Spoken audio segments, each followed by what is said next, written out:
Just like that, I am back. Welcome to tonight's podcast with your girl Dina. That would be me, okay? So thank you for joining me tonight. And always, don't forget to speak to me when you come in, or even if you watch the replay, because I look forward to y'all speaking to me, okay?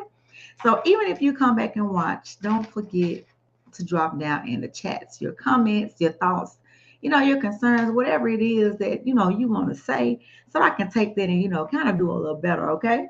So if you have been watching, you watched the last podcast. I came on, and we still are in the series of the waiting period, right? I think that's like we're gonna be in the waiting period until the wait is over, okay? But however, there are seasons and there are different levels while in the waiting period, right?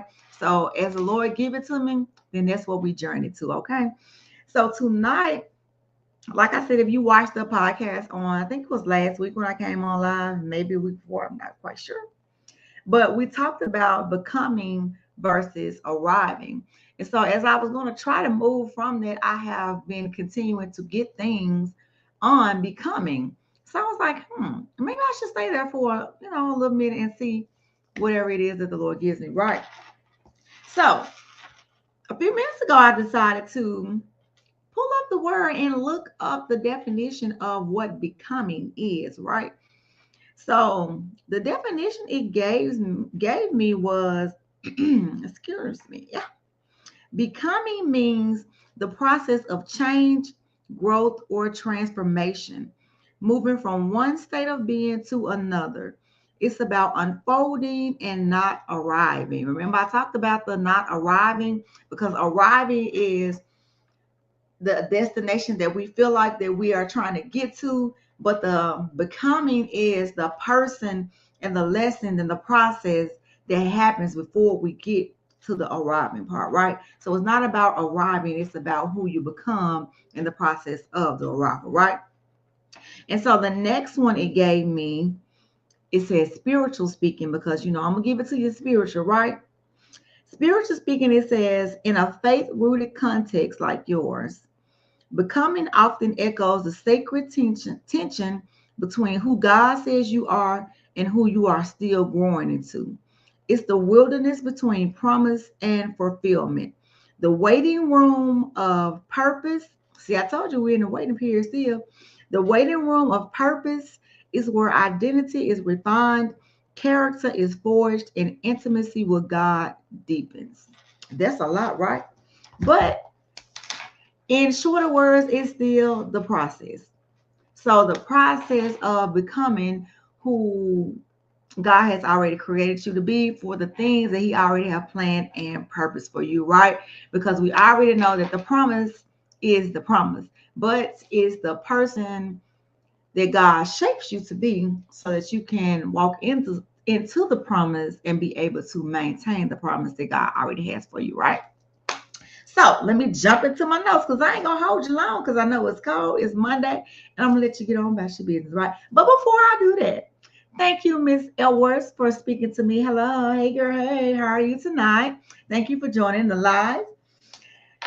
So we are talking about becoming versus breaking, navigating old friendships in new seasons, right? Because we all know that when you become someone new, in a sense, that some of our old friends don't kind of take well to that new person that we've become, and some of them might feel some type of way, like maybe you've outgrown them, or maybe you don't, feel the same about them, or you got a new set of friends, because sometimes becoming puts you in different circles with different people that I would say for the most part is aligned with the purpose and plan that God has for you. So that's all a part of the shift. And sometimes, what I gonna say sometimes, but all the times, you have to be willing to lean into the shift of what God is doing. And it sometimes requires new friends. I remember earlier this year when I switched over to my new church, I was like, I don't want no new friends. I don't want no new friends. I want to stick with my old friends because I don't feel like meeting nobody new. I don't want to do all that. I was good where I was.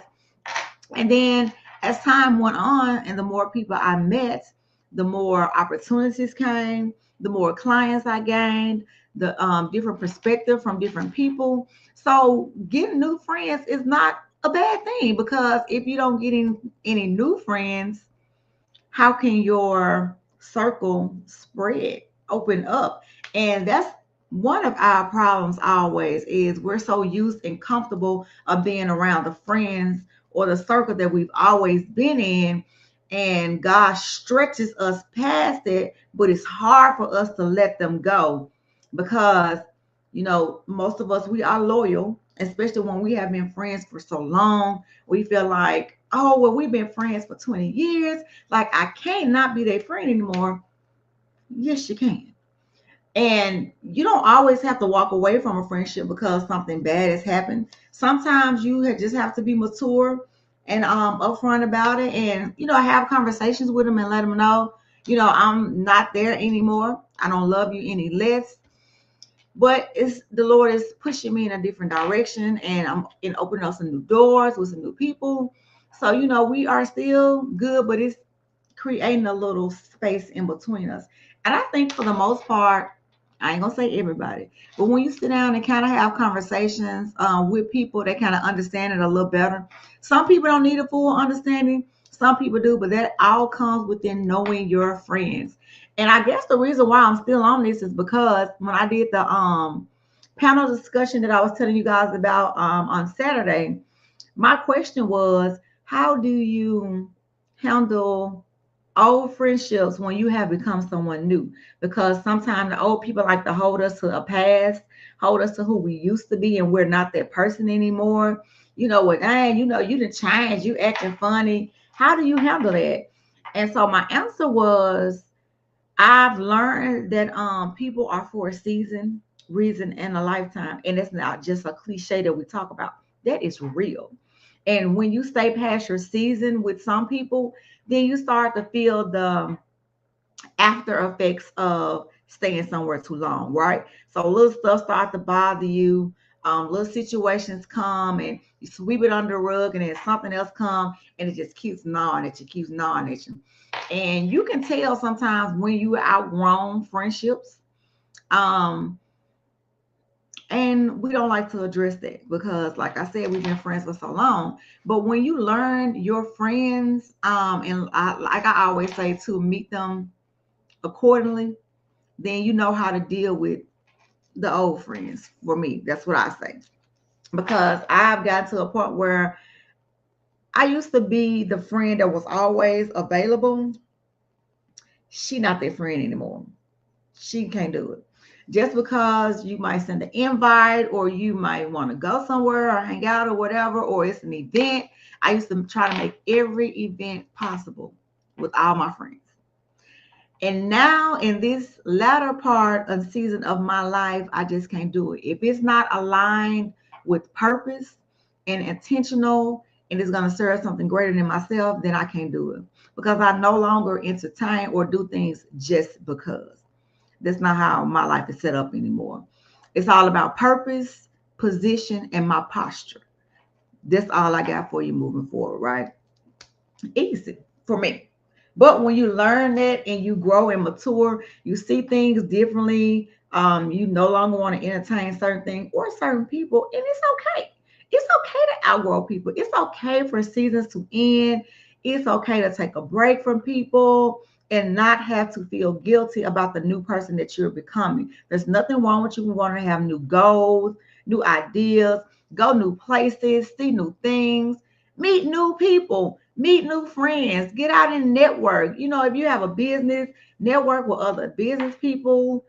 It's a whole world outside of your old friends that we have had. And I have seen that this year. My no new friend policy is out the window, and I welcome all the new friends with discernment. Now, you got to have discernment, because everybody is not going to be a new friend. Some people are going to be some spectators, but you got to watch and pray and know the difference, right? So that was one of my questions. How do we honor old friendships while becoming someone new? I just gave y'all all my tips. That's how I've been dealing with the old friends versus me becoming someone new, because I'm new to myself. Like some of the things, a lot of the things that the Lord has changed in me. The way I see things, and like I said, my perspective of things is different. And it's even different for myself because I'm like, what? Now I used to want to say though, I used to want to do that, but I'm more open to it now because of the process that I have been in. And I know that when God has a promise and the process for you, you have to be open. You have to have an open mind and be willing to do things God's way because you know God don't do things the way we do it, right?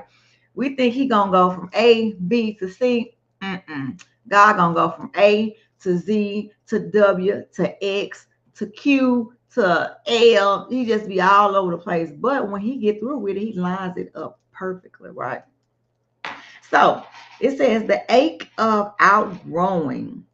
Signs that a friendship may be shifting. Hmm. What are some signs that a friendship may be shifting? When I think of that, I think of distance. You know, when you're used to talking to a person a lot, and then it starts getting kind of distant from you talking to them a lot. Some people may think it's strange, but no, that's one of the signs of something's going on with the friendship. Doesn't necessarily mean it has to be a bad thing. It could be a good thing that they're growing and stretching, but you don't know it. And I am a firm believer, and I cannot say this enough, of reaching out and having communication, conversation with people to see, hey, friend, what's going on? I ain't talking to you in a minute. You good? They might say, yeah, I'm good. You know, I just been going through some stuff. You know, I might have been fasting and I just been away from my phone, been away from social media, just some time to reconnect with God and get my life in alignment for the next season of my life. So that's still about, you know, addressing it. You know, don't just take up on your mind what you think is happening. No, reach out to them. Call them. It's so easy to call people and get a understanding. It's the best thing, right? So it says, my next one was the grief of change, even when it's good, which is what I just said. I'm giving myself the answer. I ain't even read the questions, right? It said the grief of change. You know, even when you have change, whether it's good or bad, it is still a grieving process, right? Because I have grieved. Like if you've been watching the podcast, if you know me personally, you know that this year my life has had so many closed doors, but so many open doors. But even though the doors were closed and good doors were open, it still was a grieving process for me. And I didn't know that because you still grieve even when it's good or bad. You grieving the familiar. You're grieving what was comfortable to you because you don't know what's ahead. But it's still a process. But you do go through that grieving period where you feel like, oh my God, like what am I gonna do? Why do I feel like this? And I cried, baby. Listen, I cried January, February, and March. But I was grieving in real time. And I didn't understand it until one of my friends told me that I was grieving in real time. And I was like, what is that? I never heard of this before because I've never had a transition this major in my life that has happened on this year. But I have grown through that and I'm able now to come on here and talk to you guys about the transition and the becoming that I am becoming into this new season, right? And so now it says knowing the difference between loyalty and self-abandonment. Mm. Now, I don't think I ever had to deal with the self-abandonment because I love me some me and I'm going to put me first, right? But people do feel that way. They feel like they want to make everybody else happy. They want to do whatever it takes, be there for you, no matter that they have left themselves behind or they haven't been taking care of themselves. They just, it's always putting other people and what they want and what they need in front of themselves. So that's what I think when they say the difference between loyalty and self-abandonment. I'm so loyal to you that I put myself on a back burner. Now we're talking about friendships. We're not talking about a marriage or no relationship. We're talking about friendships, right? Because we're talking about how do we honor old friendships while becoming someone new. But people have to realize that just because we are friends and I am loyal to my friends, you know, when you need me, I'm going to be there 10 toes down, unless now God has me in another place. And then you have to understand that when God has you in another place, you can't be loyal to people because you got to be loyal to God. And people, some gonna understand it, some not gonna understand it. But long as they're between you and God, you're doing what you're supposed to do, right? So don't abandon yourself because of doing things or being there for other people. I know you probably be used to doing that because that's what y'all do, but I haven't had that testimony because it's just me that I take care of. So I kind of move how I want to move.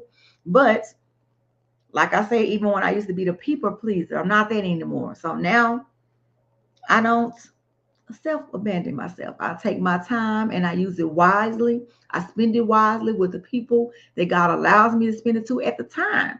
And if I can't do it, I don't feel bad anymore because I used to feel bad if somebody had something and I couldn't come. I would feel so bad, even though I've tried my best to get there to do it. And God says, no, sit down, stay at home. You'll be all right. They'll be all right. They understand you there with them in spirit. Get some rest. Take a break. No, you're doing too much. So I sit down now. So it's my last one that says, how can I honor who I was even as I become someone new? So when I think about that, I think of how can you honor who you was? Even who you were before you who you became is still a part of you. So to honor that just means to say, yeah, this I used to be this way, but I have grown into this person. But don't beat yourself up because what you look back, because sometimes we can look back and we're like, dang, I can't believe I used to be that way, or I can't believe I would say this or do this. Yeah, believe it, but that was a part of you back then. So look at it now as you have grown, you are growing, you are stretching, you are maturing, you are becoming into the person that God has created and destined for you to be. So you won't always look like the old self. I don't even look the same to myself anymore. Dina has transformed so many times, and then I'm up for a good transformation, but inside out, I'm becoming a person that I never knew existed, never even tried to know. But God has released and removed so many layers of me and put on new layers of Him because the ultimate goal is to look like Christ, right? To mirror Christ and to be one of His vessels that here on earth, right? So I hope that I have helped you in your becoming versus your arriving on tonight. And I just want to be consistent and come on and to share that with you because of, like I said, one for the question that I did on a panel on Saturday, and it really made me think about that about your new self because your new self is so many different layers to it, and everybody can't handle that, and it's okay because we already know that friends are for season, reason, and lifetime. And once we learn to put those in a box and then continue to move forward with the way God has us, then it will make our lives much easier, right? So all the thing left I got for you is my affirmation for tonight, right? And the affirmation says, we bless the friendships that have shaped us. We release what no longer serves us and make room for the relationships that honor who we are becoming. Because, yes, you are becoming Christ like. You are becoming someone new, someone better, someone greater because you are destined for greatness. So continue to evolve, continue to wait well, continue to become the person that God has created you to be, right? So that is all I have for you tonight. I hope you have enjoyed tonight's podcast. I hope I have encouraged you in some kind of way. Make sure you leave me another comment. Thank you for Carla for interacting tonight. Thank you for whoever else come on and let me know that you were here, right?